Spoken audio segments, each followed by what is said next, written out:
Welcome back, everybody. If we remember the last chapter break, we saw Ethel drunkenly wandering away to the west here. That's typically been a bad sign for characters, so if we go here... Well, we don't see her here. It's possible that she might be dead on the screen we came from. That's also happened. And nothing. Oh my goodness, is Ethel the first character to break the curse of the being seen alone at the chapter change? I think that she just... Dang it, Ethel. We were so close. Somehow Ethel actually teleported from the west, where she was last wandering, to here in the middle of the rose garden. We can see that she has been hit on the head with some kind of heavy, blunt instrument. I guess we must have surprised the killer when they were just about to drag her away, and presumably they just jumped off into the bushes. Most people, when you search them, don't give you anything new, but you do have to search everybody in order to get the top score in this game. Well, let's just see if we can either scream or drag the body. I mean, surely by now Laura knows that the body is just about to disappear. But no, Ethel is heavy, and we might hurt ourselves. Well, sorry Ethel, we tried, and we did the best we could. Now I bet if we leave and come back in... Oh, she's still there. Well, Ethel was just breaking all the rules. Sort of. She wasn't exactly where we saw her at the chapter change. She was one screen north of where we saw her. And she didn't disappear right when we left the screen, but I wonder if we go back now, having gone 2 screens away, I wonder if the killer won't have had time to drag her off. Yep. So, it still won't do any good to go tell anybody about it. Ethel has been moved to wherever the bodies have been moved to. It seems like the likeliest place that the killer might be moving the bodies is towards the swamp. At least, that's where I think I would want to sort of move things if I was the killer in this situation. It seems like that would be a really convenient way to rid myself, I guess, of the bodies. I mean, they could sink in the swamp, nobody would find them, etc., etc. So we're going to head over there. Oh, by over there, I mean to the corner of the island right by the swamp, and see if we maybe can't find some clues. This is another thing that you sort of have to be a little psychic to know about. The place that we're going to be going, nothing has ever really happened there before that we would care about, and after this I don't think anything ever will happen again, and so this is something that's really easy to miss. We haven't been over here in a while, since we got the lantern from Blaze, and we've never done anything down here. There's that owl. But it looks like we can see something on the ground, so let's go ahead and examine it. And there is a rolling pin, which is surely odd. Now, I'm not necessarily sure that this was used for anything in particular. We don't know much about it yet. We do know that it's sort of odd that it's out here, and that there is a footprint right next to it. This is the footprint that you can examine with the monocle. I thought that was one earlier that we found in the parlor, but no, it's this one out here. And we can definitely make out the impression of an eagle on the boot. So it is a boot print. We also found a boot print in the parlor, if we remember when Gloria was killed. So that sort of indicates that Gloria and Ethel were probably killed by the same person. We can also examine the rolling pin to find, more or less as expected, traces of blood. So whoever the murderer was used the rolling pin to murder Ethel from behind. The same way Wilbur was killed, you might notice, with a hit to the head from behind. And seeing as everything was over there in the corner of the island by the swamp, I wonder if that doesn't indicate that the killer is disposing of the bodies in the swamp. Now, we can't go out and investigate. Even a single step into the swamp drags us down to its depths, where we are eaten by gators and poked at by fish. But that certainly does lend some credence to the idea that the killer is disposing of the bodies there. I'm not sure if the rolling pin is meant to implicate Celie. She's the cook, so she certainly would have access to a rolling pin, would be carrying one around. On the other hand, A lot of people have access to the kitchen we can walk in, so if somebody really wanted to get a rolling pin, they could just grab it. Well, we're sort of running out of people to check on in the house. Let's see, we've got Rudy and Clarence are left, Fifi and Jeeves, the Colonel and Lillian, and I think that might be about it. Celia as well.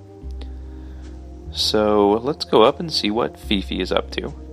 See if she's still kicking.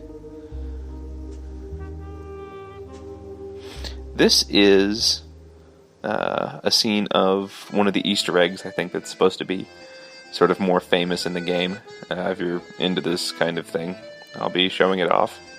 Nothing, you can usually never type in cutscenes, but you can actually start typing here, and then they open the door and see you're in her underwear. So that one's for you, goons.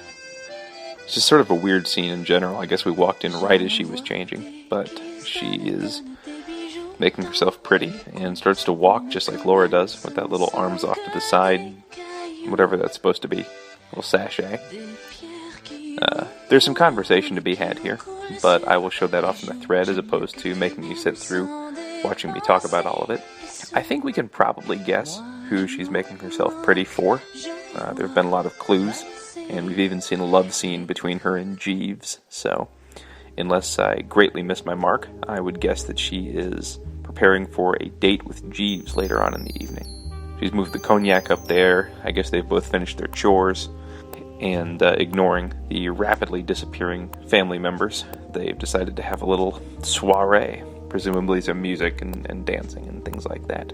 Well, there's two more people that would be very interesting to see where they are, and the first is Clarence. These two people are both going to advance the clock. Clarence is apparently nursing his wounds here at the bar. This is another one of those things that we have to look at in this scene that doesn't really tell you that we have to. We can see that he has a big cigar, and, of course, Laura won't notice that. Oh, it's time for Parrot Update. You know it, and you are waiting for it. What do you got for us? Well, this one is slightly less mysterious than the other ones we've come in contact with. I think we can guess that is probably either Fifi, or, who knows, maybe it's somebody else, and there is a very different relationship between Jeeves and other people than what we had expected. My guess, though, is Fifi, and I guess she said it often enough for a parrot to learn that. You probably have to say something a few dozen or 100 times, I guess, before a parrot knows something.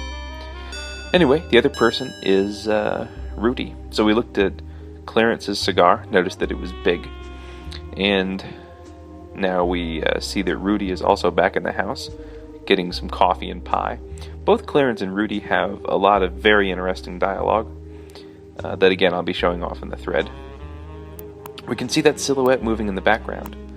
Now, it's possible that is a scripting error, and by that I mean you shouldn't necessarily take that to mean that Rudy is not the masked figure. It's still possible that he is whoever that is, because whoever that is sort of looking like the murderer.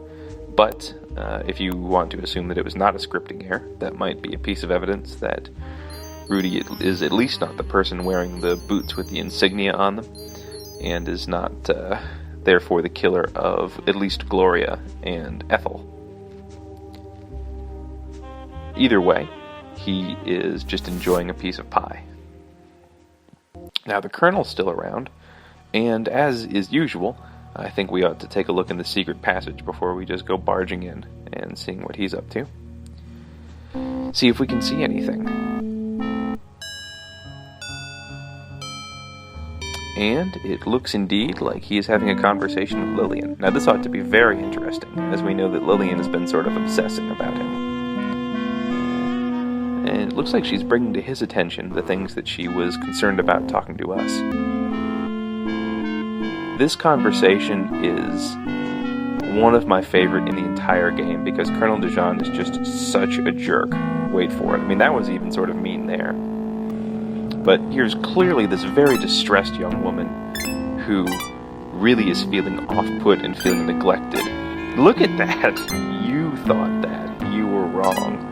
He's not even kind of, he's just a huge jerk. Just waiting for her to spill her heart out so he can zing her. Look at that line! You were always just her insecure, whiny kid to me. This is not a guy who really cares about other people's opinions of him. Well, Lillian is not having any of that, and she is not accepting it at all. And she's saying crazy things. She thinks that somebody's coming in between the two of them. Hey, maybe that's true. I could see Fifi coming in between the two of them. But either way, we could see that Laura is not accepting the Colonel's new view of her, or his new explanation of how he viewed her. And she's more or less vowed to find out what's going on. Whether or not anyone actually is coming between the two of them is up for some debate. We also notice a faint aroma of perfume in the secret passages. Now that is something new. We at least know that Lillian had perfume on, and it also seemed like Fifi was putting on perfume up in her room. So presumably one of the two of them, either Fifi or Lillian, is using the secret passages. I guess it didn't technically say that Fifi was putting on perfume, just that she was making herself pretty. Lillian, we at least know, smells like perfume. So it's at least possible that Lillian, having known the estate very well, would be using the secret passages, as well as Henri. So that makes 3 people who know about and have access to the passages. I'm assuming that Henri is not the one who smells like perfume. And I'm also assuming that Henri is using the passages because we found his cane and cigar in there. Now keep in mind that none of those are necessarily true, but at least that's the way it seems to us right now. Well, there's really only 2 people left to check on. Let's, I guess, see how Jeeves is doing. And then we might take a look out and see how Celie is. I'm not quite sure if she's doing anything interesting that we need to see. And there goes that silhouette again.